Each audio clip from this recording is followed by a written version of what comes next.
Hola mis hermanos, ¿cómo están? Muy buenos días a todos. Gracias a Dios porque hasta aquí hemos llegado. Gracias a Dios porque Él está con nosotros. Gracias a Dios porque su palabra está presente. Gracias a Dios porque somos sus soldados. Dice la palabra de Dios que vamos a sufrir penalidades en este mundo. Dice la palabra de Dios que Él va a estar con nosotros. Entonces, 1 Timoteo capítulo 2 versículo 3 nos menciona y dice el apóstol Pablo, le dice a Timoteo, le dice a Timoteo, tú pues sufre penalidades como buen soldado de Jesucristo. Somos soldados de Cristo y Dios nos prepara para las batallas que podemos enfrentar en este mundo. Como esta ocasión estamos enfrentando esta batalla y Él es nuestro general. El Señor Jesucristo es nuestro general, pero está con nosotros y va con nosotros y va a estar con nosotros y por siempre vamos a estar con Él. Y en este domingo quiero invitarles a alabar a nuestro Dios, a cantar, como dice la Escritura, con salmos e himnos y cánticos espirituales.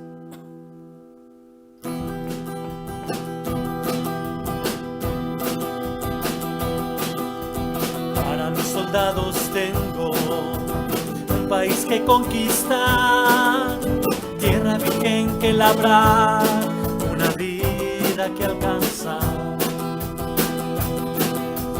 Para mis soldados tengo muchas puertas que tocar en la marcha cotidiana, donde yo soy su general. Recuérdenlo, recuerden, yo soy su general. Recuérdenlo, recuerden, yo soy su general.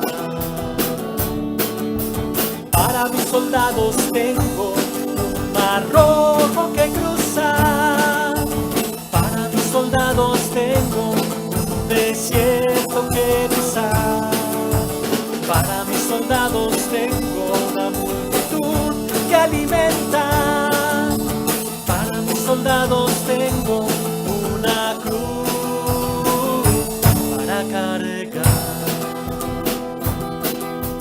Para mis soldados tengo un descanso al terminar, mientras vuelvo cada uno su trinchera de cuidar.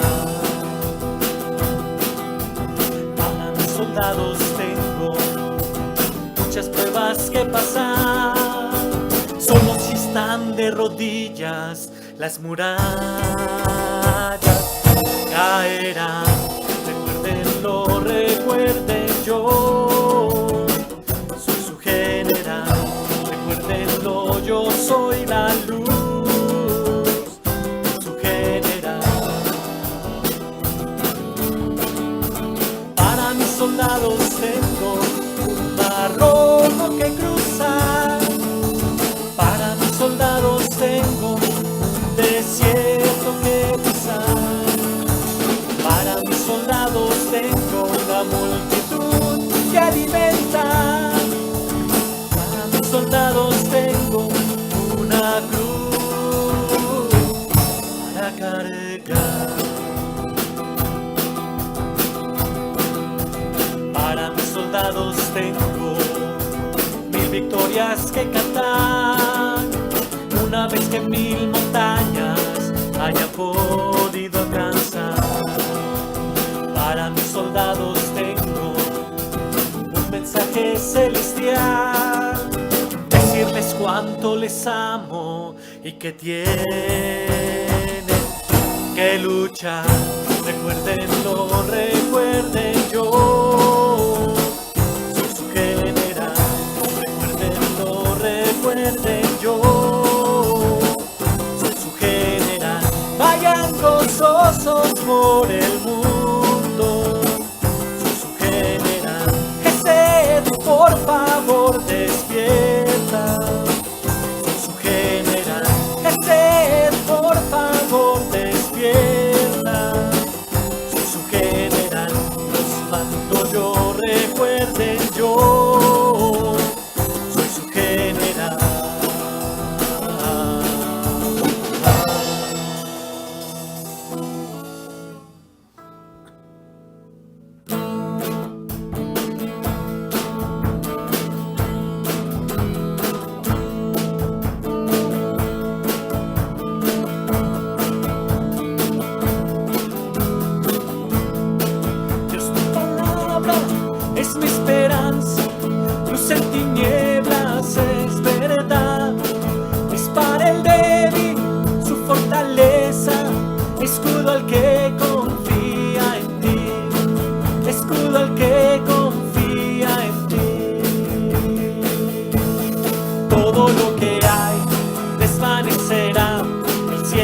y la tierra pasarán, tú no cambiarás, permanecerás siempre.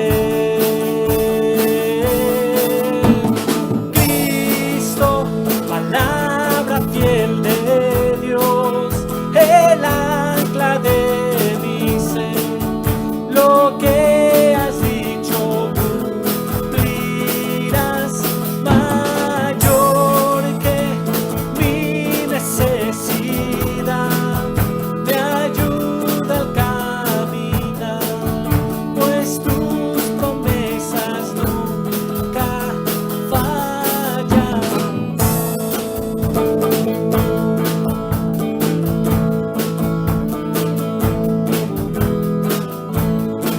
Es tu palabra, es mi esperanza, luz en tinieblas es verdad. Es para el débil su fortaleza, escudo al que confía en ti, escudo al que confía en ti.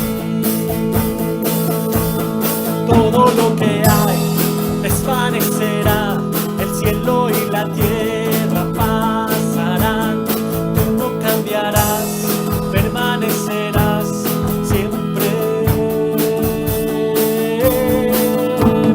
Cristo, palabra fiel de Dios, el ancla de mi ser, lo que has dicho cumplirás, mayor que mi necesidad, me ayuda al caminar, pues tus promesas nunca fallan, nunca nos fallas, nunca nos fallas, nunca nos fallas.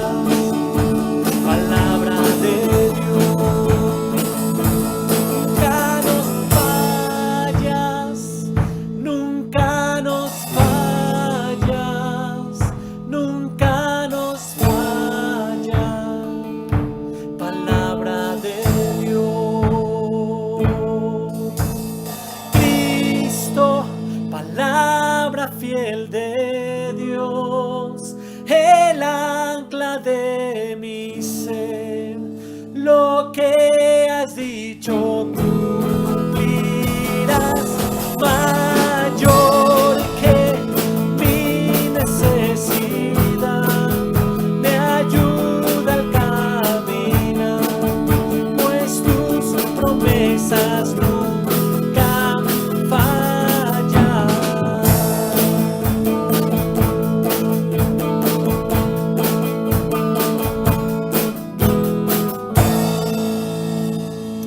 Señor, tus promesas nunca fallan, tú siempre estás con nosotros, tu palabra es para siempre.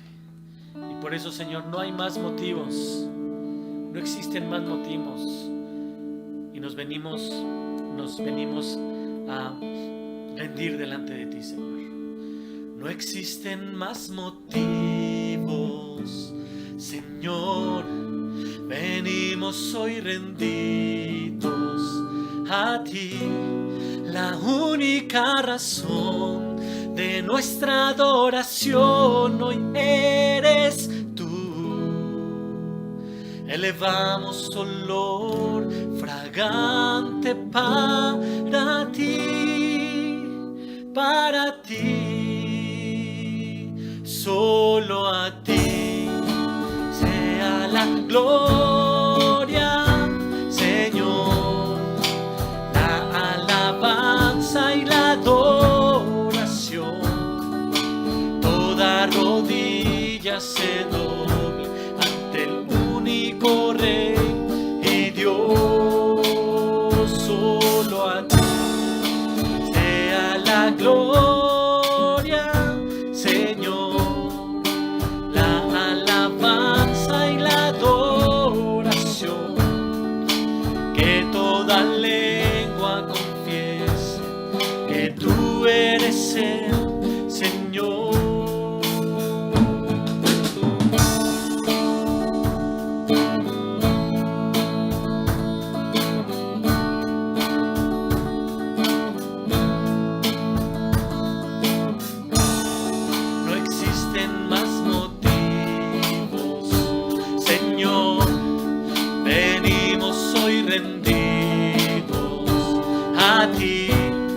La única razón de nuestra adoración hoy eres tú.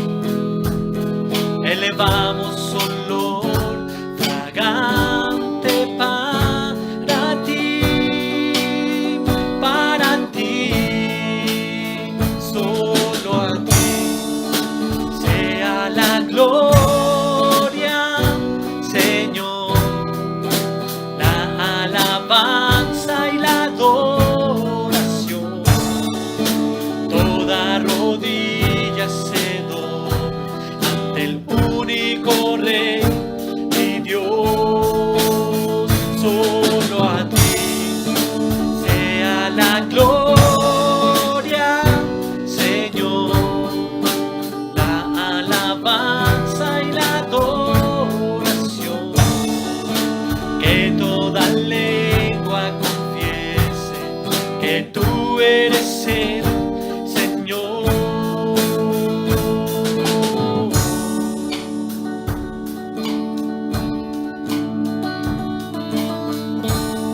Señor, te damos gracias, Padre, porque solamente tú eres merecedor de toda la gloria y de toda la honra, Señor. Solo a ti pertenece. Y sabemos, Dios, porque tu palabra nos enseña que toda rodilla se doblará delante de ti y confesará, Dios, que tú eres el Señor. Señor, te alabamos y te damos gracias por tu palabra, gracias por estos cantos, gracias por tu fidelidad con nosotros, Señor. Gracias, Dios, por mis hermanos. Te pido que tú los sigas fortaleciendo, los sigas motivando, Señor, los sigas animando a través de tu bendita palabra. En Cristo Jesús. Amén. Muchas gracias, hermanos.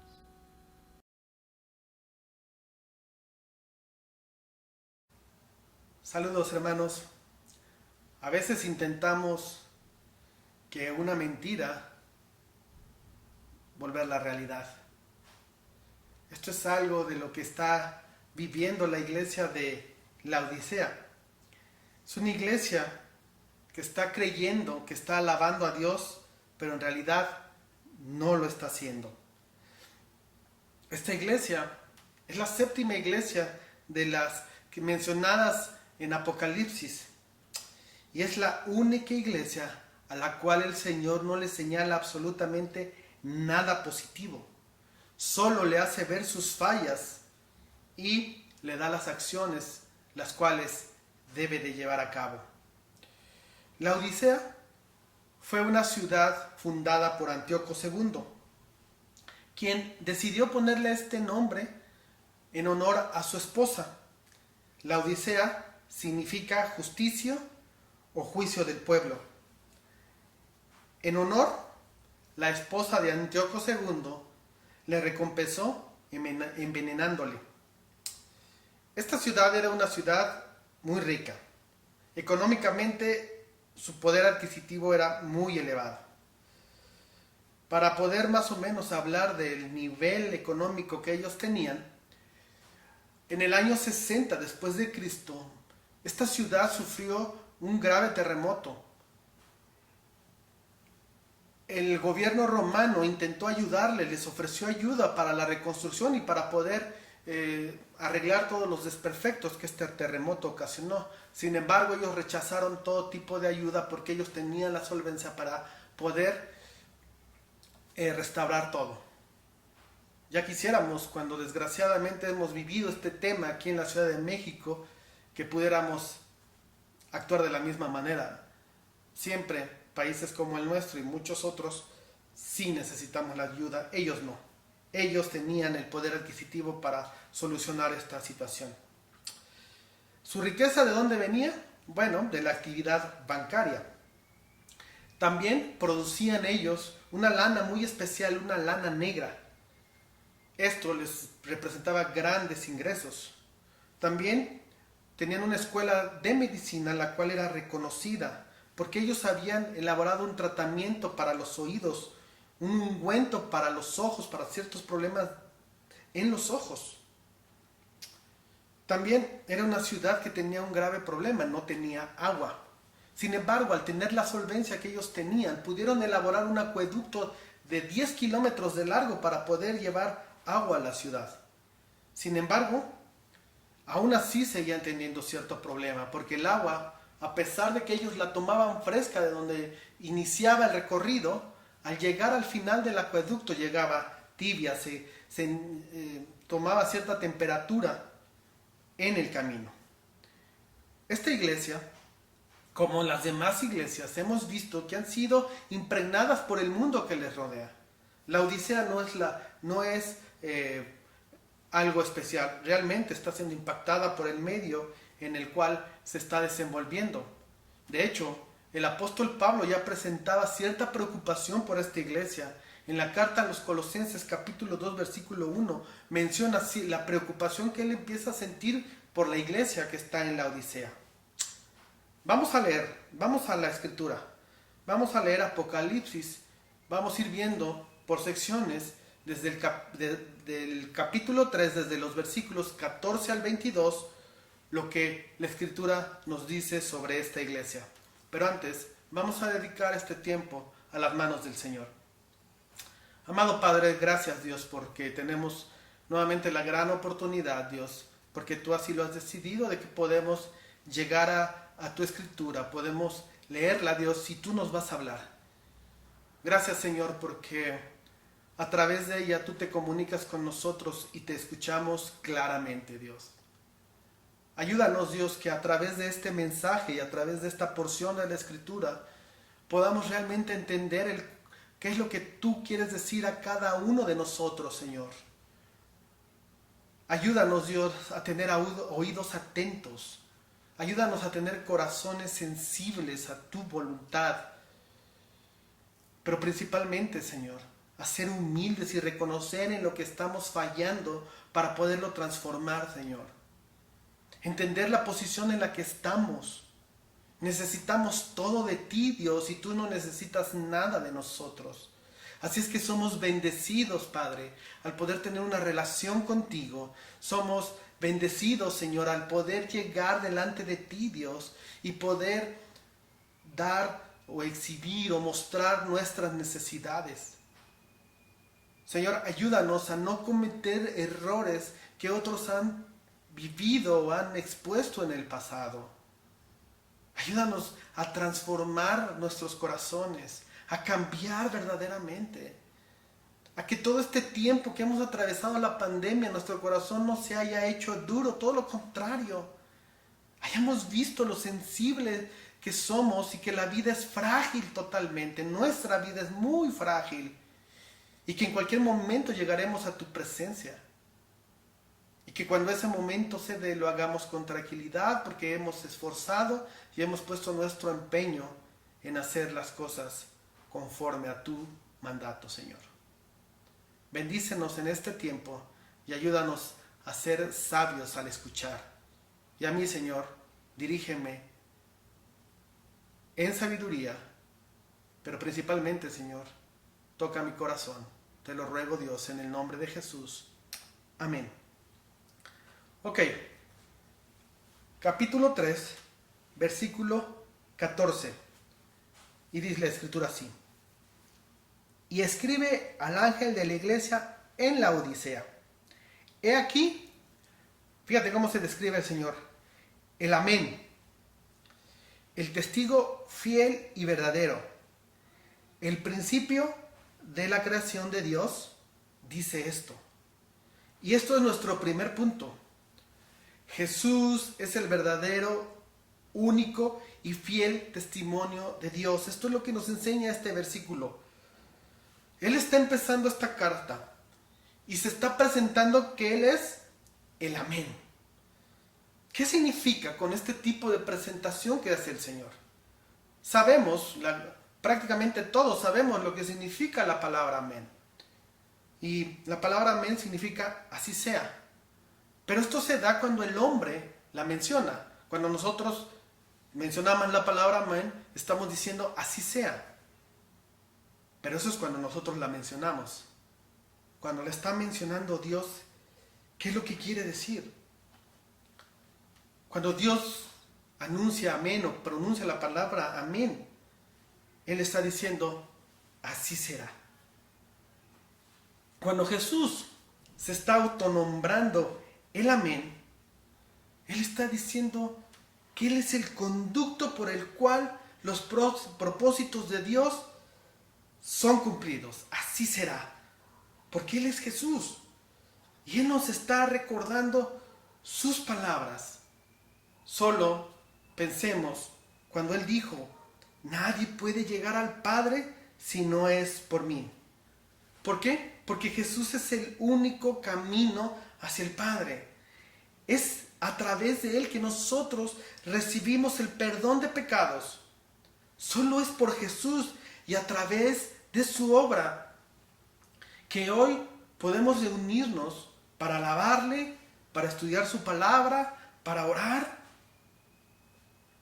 Pero tristemente la iglesia de Laodicea lo está olvidando o lo ha olvidado. Pensaba que todo eso quizá no era tan importante, no había tanta necesidad de hacerlo. Y creían que todo estaba bien, económicamente estaban bien y sentían que esa es la forma en que Dios les estaba diciendo vas bien. Y a veces pensamos que la abundancia económica es una bendición de Dios, pero a ellos se les ha olvidado las advertencias de Jesús, las advertencias sobre las riquezas, porque éstas pueden empezar a iniciar una batalla en nuestro corazón y tienden a ocupar el lugar que Dios le corresponde. Es lo que con ellos está pasando. A veces tú y yo podemos llegar a pensar que solamente el Señor nos prueba cuando estamos en necesidad económica, cuando entra un problema económico a nuestra vida. Lo primero que podemos llegar a pensar, Señor, me estás probando. Pero yo no sé si tú hayas pensado que Dios también nos puede probar en la abundancia. ¿Cómo respondemos? ¿Pensamos que todo está bien y necesitamos menos de Dios?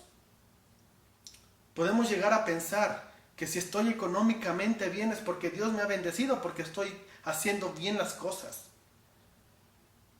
Por lo tanto, no necesito mucho de Él porque estoy bien.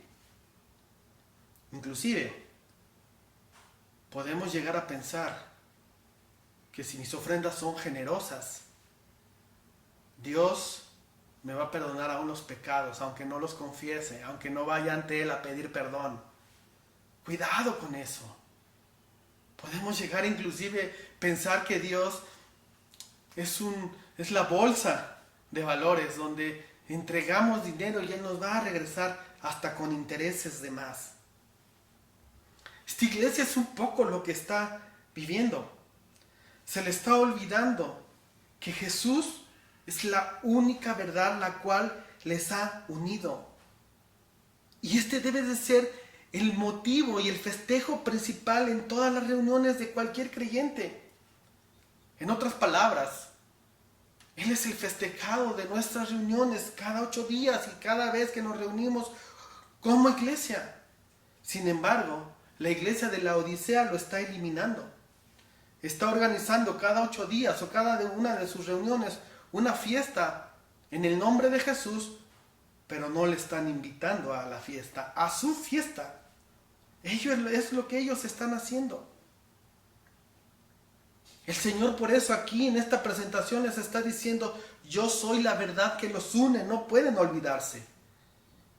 Y por lo tanto, sin mí, todo se vuelve una gran mentira. Nadie puede reunirse en el nombre de Jesús y olvidarse del Señor al mismo tiempo. Por otro lado, el Hijo y el Padre viven en una intimidad perfecta. Por lo tanto, esta los lleva a ser una unidad, son uno solo. Y por eso, es una de las razones por el cual Él se da o se presenta ante esta iglesia como el testigo fiel y verdadero.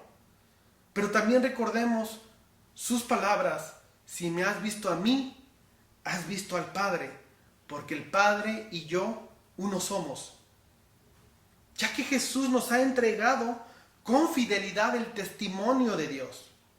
Jesús entregó el mensaje que el Padre le envió sin agregar absolutamente nada, sin cambiar nada. No dio una palabra de más, no entregó una obra adulterada. Él hizo y dijo lo que el Padre le encomendó. ¿Por qué? Porque Él es el testigo fiel y verdadero. Por ello nosotros debemos de tener mucho cuidado en no adulterar su palabra. Por lo tanto debemos de conocerla y hablarla siempre con verdad. Aunque a veces esta incomode a algunos, inclusive llegue a molestarles. Claro, nosotros debemos de hablar esa verdad en amor, pero no por ello la vamos a diluir. No vamos a hacer algunos cambios en ella para volverla más suave. Tampoco la vamos a tratar de acomodar conforme a nuestra lógica. Este es uno de los grandes errores de los testigos de Jehová. Ellos tratan de acomodar todo para que sea entendible según la lógica humana. Por ello, ellos dicen que Jesús es una creación de Dios. Y que Dios, una vez creado Jesús, hizo su creación a través de él. Pero la realidad no es lo que está diciendo la Escritura. Ya que cuando está hablando de que Él es el principio, la palabra que se utiliza en el original nos enseña que Él es la fuente. De Él nace toda la creación. Jesús es el origen de esta. No es que Él sea el principio de la creación porque fue el primer creado, sino que Él da inicio a la creación, porque Él es la fuente donde nace toda la creación. Él es la segunda persona de la Trinidad, es Dios mismo. Por ello también se da el título del principio y del fin, el alfa y el omega, ya que nadie fue antes que Él, porque es Dios mismo y tiene autoridad como Dios para perdonar pecados. Él es fuente de vida y por ello la puede otorgar. Y a ti y a mí nos ha dado una nueva oportunidad de vida, para que hoy como creyente tú y yo andemos en ella. Así que Jesús nos está diciendo, soy el verdadero dueño de la creación. Y estas palabras que estamos leyendo, pudiéramos nosotros recibirlas con gran gozo, al ver lo majestuoso que es el Señor, lo grande, lo maravilloso, lo poderoso, lo perfecto. Eso podría llevarnos al gozo de ver el hermoso y maravilloso Dios en el cual creemos.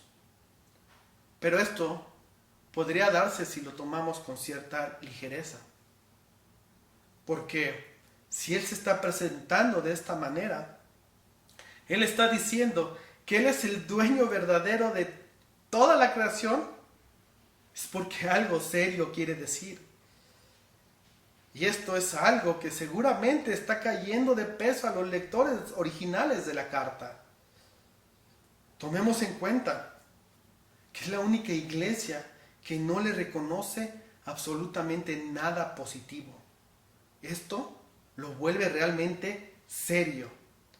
En pocas palabras, el Señor está diciendo, yo soy el dueño de todo y necesito hablar contigo. No hay nadie por encima de Él. Esto es como para hacer temblar a quien va dirigida esta carta. En este caso, seguramente a los de la Odisea no les cayó nada bien las palabras del Señor. Pero para ti y para mí sirve para darnos testimonio a cada uno de nosotros de quién es el Señor. Pero no nada más para eso, también para que nuestro corazón sea doblegado ante lo majestuoso, ante su grandeza, ante su autoridad. No podemos tomar estas palabras como únicas para ellas, porque también seguramente hay cosas para nosotros. Versículos 15 al 17 les dice, yo conozco tus obras, que ni eres frío ni caliente. Ojalá fueses frío o caliente, pero por cuanto eres tibio y no frío ni caliente, te vomitaré de mi boca. Porque tú dices, yo soy rico y me he enriquecido, y de ninguna cosa tengo necesidad, y no sabes que tú eres un desventurado, miserable, pobre, ciego y desnudo. Fuertes palabras, ¿verdad? Y de ahí nuestro segundo punto. El Señor reprende a los que se engañan a sí mismo. Uno de los motivos por los cuales ellos son considerados como una iglesia tibia es porque se están engañando a sí mismos. Pensaban, todo está bien, Dios me está bendiciendo económicamente, es sinónimo de que las cosas van bien, pero en realidad no es así. Solamente lo que están haciendo es seguir sus pensamientos. Decían seguir a Dios, pero lo que están haciendo es seguir sus pensamientos porque no alcanzan a identificar que Dios no es la única manera en la que bendice. De hecho, no es la principal manera en la que Él bendice. Si vemos, no les está recriminando ningún tipo de herejía, pero sí les está recriminando algo mucho peor. No sé si tú alcanzas a percibir que en otras palabras lo que les está diciendo, ustedes tienen un orgullo como el de los fariseos. Son materialistas, son indiferentes, se sienten autosuficientes, por lo tanto son arrogantes. Leyendo un comentario al respecto, el comentarista menciona que hay más esperanza para una persona que es fría que para el que es indolente. Ejemplo, una persona fría, Saulo de Tarso, el apóstol Pablo. De él nació uno de los más grandes apóstoles que la Escritura nos menciona. Eso hizo el Señor de una persona fría que perseguía a su iglesia. Pero de una persona tibia, la Escritura no nos da ningún testimonio de algo bueno. Y en la preparación de este mensaje pensaba yo en Agripa. Agripa pudiéramos considerarlo como una persona tibia y sencillamente no hizo nada. Recuerda su historia, Hechos 26, ahí vas a recordar qué fue lo que pasó con Agripa. Debemos entender que cuando está hablando de esta manera, el Señor está hablando de una manera metafórica. Y por eso nosotros tenemos que pensar un poco qué es algo tibio. ¿Qué significa ser tibio? ¿Verdad? Es algo que está en el medio. No es frío, pero tampoco llega a ser caliente. Algo que normalmente hago y que me gusta, realmente lo disfruto, es todas las mañanas, y más ahora que empezamos a tener ya mañanas pues nubladas, con una temperatura no muy elevada, ya bajita, de repente algo de frío. Algo que disfruto mucho es llegar al trabajo y poder tomar una taza de café. Pero una característica que sí debe de tener el café es que debe de estar caliente para que cumpla su cometido, para que pueda proporcionarme o poder entrar en un poco de calor. Pero ya por ahí del mediodía, un poco antes de la hora de la comida, con el ajetreo del día, ya el calor está mucho más elevado, el sol está prácticamente en todo su esplendor. No hay nada más delicioso que un vaso con agua fría, pero realmente fría para apagar la sed. ¿Qué pasaría?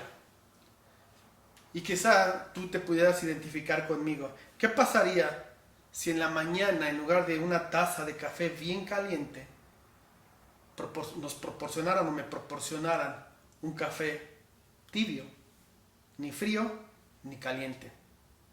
Sería desagradable, ¿verdad? ¿O qué tal que al mediodía, en ese tiempo que quizás estás hasta sudando, tienes calor y quieres bajarte ese calor un poco con agua fría y el agua es tibia? Qué desagradable. Eso es lo que el Señor les está diciendo. Y por eso le dice a esta iglesia, te vomitaré por el malestar que me estás produciendo. En otras palabras, el Señor le está diciendo, me das asco. Como cuando tengo mucha sed y en lugar de agua fría me dan agua tibia o agua medio caliente.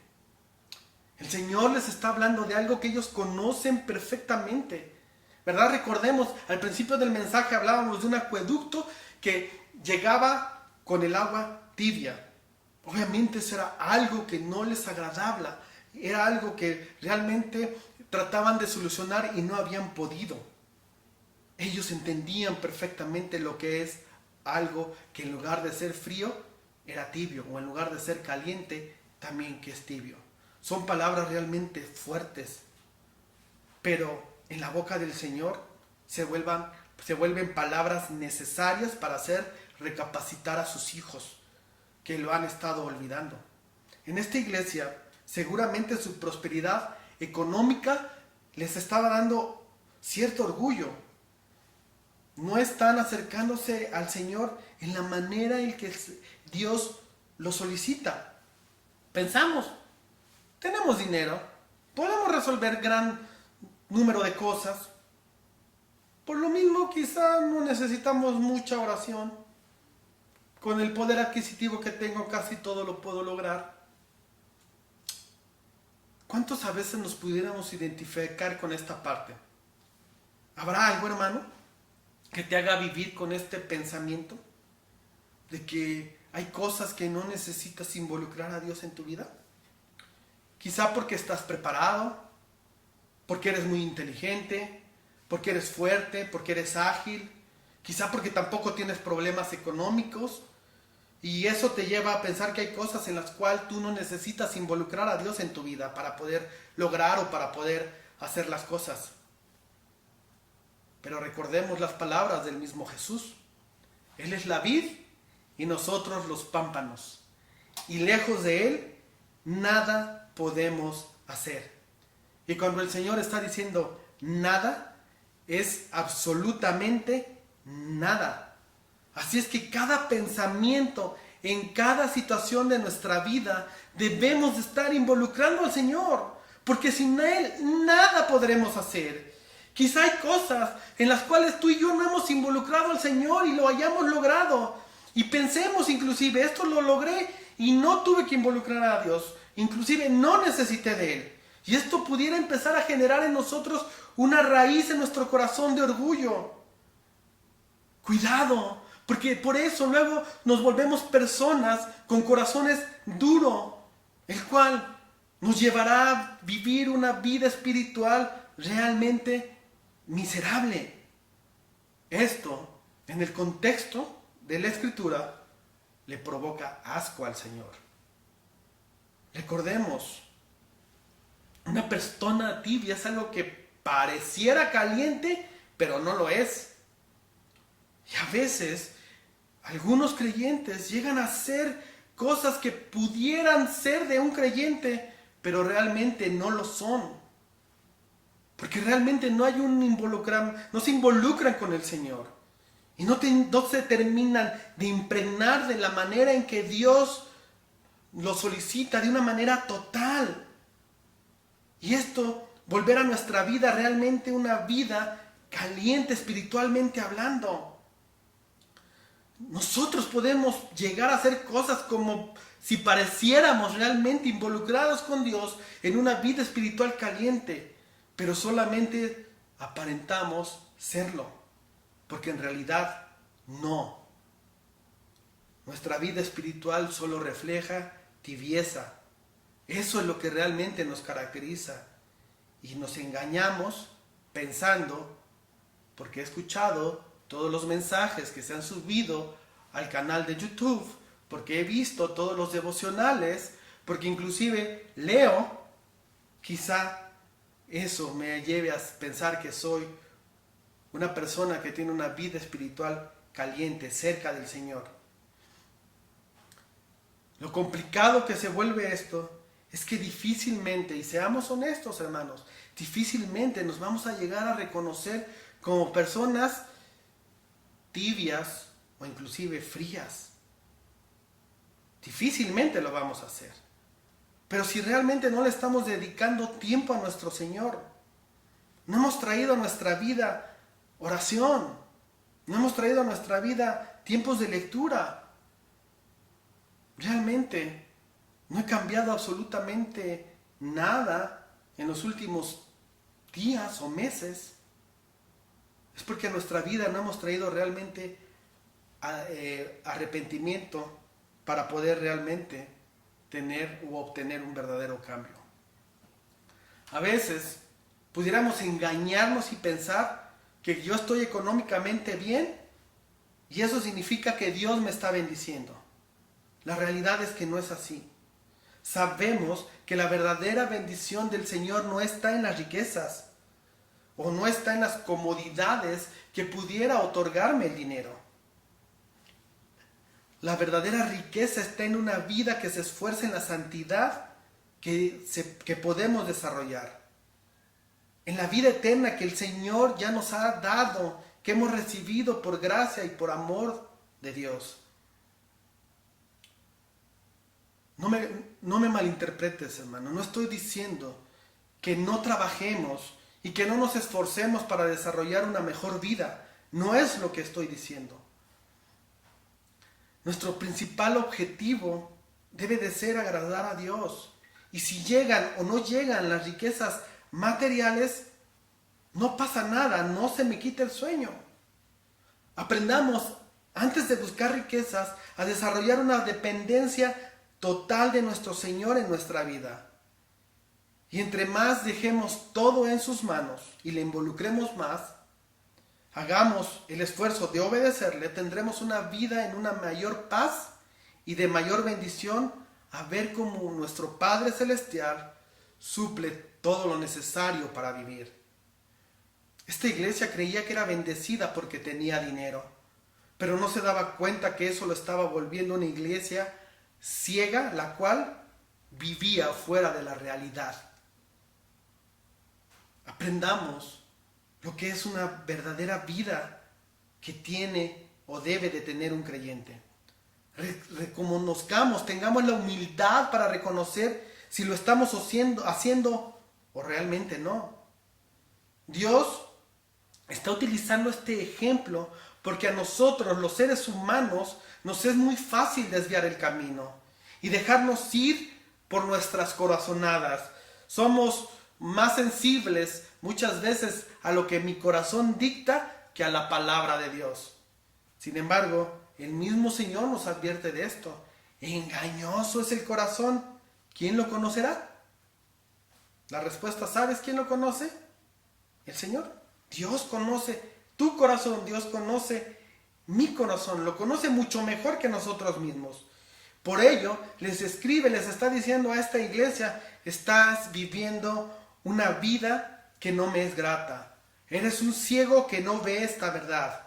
Te crees rico porque tienes dinero, pero en realidad eres pobre, desventurado, ciego y desnudo. En otras palabras, tienes de ti una opinión muy lejana a la realidad. Tú y yo tenemos que aprender de esto. Y debemos de ser honestos con nosotros mismos y saber y reconocer dónde estamos parados. Si hemos dejado de orar, es mejor no justificarnos. Vayamos delante del Señor, pidamos perdón y empecemos a orar con mayor frecuencia. Lo mismo es si no hay ningún tipo de esfuerzo para reconocer o para analizar o para leer la palabra de Dios. O a lo mejor sí lo haces, pero analicemos de lo que he aprendido últimamente, cuánto estoy poniendo realmente en práctica. ¿Sabes? Dios nos dice hoy, basta de justificarte y deja de creer una mentira como si fuera una verdad. Qué fácil resulta engañarnos a nosotros mismos de una manera constante.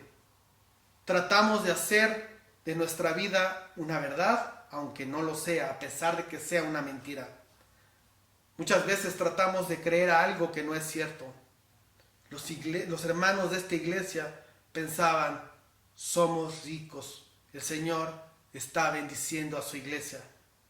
Pero en realidad era una gran mentira que ellos se habían creído como si fuera una verdad. Y hoy en nuestros tiempos no es algo que estemos ajenos. Hay quienes llegan a decir, si no eres rico, es porque Dios no te está bendiciendo. Y empiezan a predicarte el famoso evangelio de la prosperidad. Utilizan el nombre de Dios para obtener ganancias a través de una mentira y luchan para que tú la creas como si fuera una verdad. Pero sabes, es tu responsabilidad y es mi responsabilidad si lo creemos o no. El tomar una mentira como si fuera una verdad es un acto que realmente no tiene lógica. Es como llegar, vamos a suponer que estuviéramos en 13 de julio, 2 días antes de la quincena. Llegamos al cajero, ya no traigo dinero, meto mi tarjeta y el cajero me dice saldo 0 pesos. No puedo sacar nada, tomo mi tarjeta, me salgo del cajero y empiezo a pensar, qué padre es la vida del rico. Qué absurdo, ¿verdad? Suena muy absurdo, suena ilógico. Pero eso, hermano, es lo que hacemos cuando nos engañamos a nosotros mismos. Vivamos en la verdad, creyendo la verdad. El Señor continúa. Por tanto, yo te aconsejo, hermoso esto, que de mí compres oro refinado en fuego, para que seas rico, y vestiduras blancas para vestirte, y que no se descubra la vergüenza de tu desnudez, y unge tus ojos con colirio para que veas. Yo reprendo y castigo a todos los que amo. Sé pues celoso y arrepiéntete. He aquí yo estoy a la puerta y llamo. Si alguno oye mi voz y abre la puerta, entraré a él y cenaré con él y él conmigo. El que venciere le daré que se siente conmigo en mi trono, así como yo he vencido y me he sentado con mi Padre en su trono. El que tiene oído, oiga lo que el Espíritu dice a las iglesias. De ahí nuestro punto 3, seamos sensibles al consejo del Señor. Y esto es realmente maravilloso. El Señor nos dice, te aconsejo. Él pudiera bien decir, te ordeno, te doy este severo mandato. No, el Señor nos da y le da a esta iglesia de la Odisea un tierno consejo. Y por eso dice, ¿en realidad quieres ser rico? Pide fe. Esto es el verdadero oro refinado en fuego. Primera de Pedro, capítulo 1, versículo 7.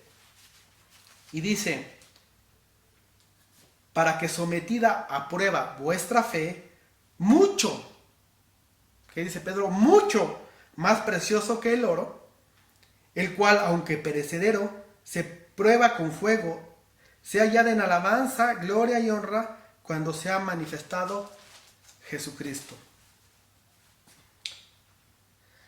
Dios le da a la fe un valor inclusive superior al oro. Y que igual que al oro, a través del fuego va eliminando todo tipo de impureza. Entre más calor, más líquido se vuelve el oro. Por lo tanto, menos impurezas tiene. Por ello, tu fe y mi fe es constantemente probada para quitarle todo tipo de impurezas y tengamos una vida que duda menos de su poder. Por ello, busca tenerle presente en cada situación de tu vida. Como resultado, podemos mantener el gozo en la prueba, porque sabemos que después de todo lo que vivimos, vamos a salir fortalecidos con una fe más sólida. Saldrá de cada prueba un mejor creyente y así nos gozaremos de una verdadera riqueza espiritual. Porque esa es una riqueza que es eterna y no el dinero en el banco, que por cierto nuestro peso cada día vale menos. Aquí mismo ya se está devaluando. En el cielo no tendrá ningún valor aunque ahorres en euros o dólares. El Señor le está pidiendo a la iglesia que se arrepienta, que cambie de forma de vivir, que deje de vivir en esa mentira, que le permita ver la verdad, que penetre en la vida de cada creyente. Esta debe de ser la verdadera vida del cristiano, una vida de constante arrepentimiento, porque la vida del creyente no es una vida que se arrepintió una sola vez, hizo una oración de fe y el día de hoy vive como sea. Eso no es la vida de un hijo de Dios debe de tener. La verdadera vida de un cristiano se vive en un arrepentimiento constante. porque su desnudez, como dice la Escritura, es mostrada a la luz de la verdad. Y por ello, constantemente nos estamos en arrepentimiento porque estamos viendo lo desnudos que estamos y lo mucha falta que nos hace saber más de las verdaderas riquezas espirituales. También el Señor aconseja pedir vestiduras blancas para vestirnos y poder cubrir esa desnudez la cual vamos viendo conforme vamos viviendo nuestra vida espiritual, la cual realmente es algo vergonzoso, ¿verdad? Yo creo que todos, si estuviéramos desnudos, si tuviéramos que salir, es algo realmente penoso, algo vergonzoso. Por eso el Señor dice, pide ser vestido de mi justicia, donde tú puedes ser declarado justo y después ser hecho justo, porque yo soy justo y es la justicia de Cristo que nos cubre, porque lo que te vuelve justo no son tus méritos, sino los méritos de Cristo. La victoria de Cristo se vuelve nuestra victoria. Esto es lo que les está diciendo a los hermanos de la Odisea. ¿Qué estarán pensando? Recordemos, ellos producían una lana muy especial, muy fina, muy cara, lana negra. Era muy cara, muy costosa. Y ahora el Señor les dice, descubre tu desnudez. Esos trapos, por muy caros que sean, no cubren tu desnudez espiritual. No hay justicia en ti. Eres injusto. Y tú debes ser revestido de la justicia de Cristo. Eso es lo que el Señor está pidiendo, que nosotros empecemos a esforzarnos, a pedir, a entender, a luchar por ello. Recordemos también, este lugar tenía la fama de hacer un ungüento para la vista. Y Dios en ese contexto les está diciendo, sé que eres famoso por eso, pero sabes, pídeme algo que realmente te va a quitar la ceguera espiritual en la cual estás viviendo. Y así puedas ver que no estás en la verdad. Humildad, eso debe de ser una constancia en nuestra vida. Y donde les pedimos y le estamos pidiendo constantemente a Dios que nos permita ver hacia dónde nos dirigimos. Tengamos la humildad para regresar al camino si nos hemos equivocado. Oremos que Dios nos permita ver el propósito que tiene para cada uno de nosotros en la vida. El Señor dice, yo reprendo y castigo a todos los que amo. A pesar de que Dios en su santidad no puede estar cerca del pecado, y cuando nosotros pecamos, la comunión con Él se ve interrumpida, el Señor no deja de amarnos. Porque el amor de Dios es un amor que no depende de nuestro comportamiento.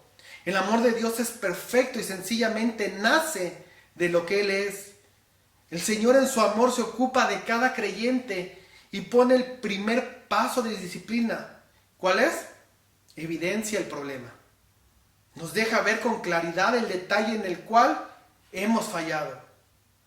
Pero el fin no es solamente exhibirnos y reprendernos, sino que nos demos cuenta cuál es la falta, para que no tengamos duda y trabajemos en lo cual somos débiles o en lo cual hemos fallado. La disciplina de Dios muestra un gran amor hacia el creyente, ya que cuando es reprendido por alguna falta, se termina con esa sensación de paz, debido a que ahora estamos a cuentas con Él. Nuestros papás seguramente nos reprendían. ¿Por qué? Porque les interesaba fomentar nuestra educación, les interesaba formarnos. Y claro, quizá tú y yo somos padres, y claro que nos equivocamos, pero Dios no se equivoca. Él lo hace en el momento justo, de la manera correcta, para que nosotros regresemos al camino de la obediencia, y esto nos traiga como consecuencia paz. Hebreos capítulo 12, versículo 11, dice así: es verdad que ninguna disciplina al presente parece ser causa de gozo, sino de tristeza, pero después da fruto apacible de justicia a los que en ella han sido ejercitados. La disciplina del Señor nos trae paz. Digno de resaltar es el amor del Señor. Aunque pudiéramos entender y sentir una carta muy dura, fuerte, no deja de expresar su amor hacia la iglesia. Yo estoy, en el versículo 20, yo estoy a la puerta y llamo. A pesar de nuestra mala condición, el Señor es quien va a la puerta y nos busca. Aunque debería de ser al revés. Nosotros tomar la iniciativa al reconocer que hemos fallado. Sin embargo, Él es el que la toma y va a llamar a los suyos. Este versículo muchas veces lo sacamos de contexto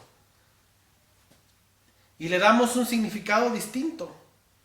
Este versículo muchas veces lo utilizamos o se utiliza para evangelizar, pero no está escrito para gente que todavía no conoce del Señor, sino a creyentes a los cuales les está llamando al arrepentimiento, porque Él desea mantener una comunión constante contigo.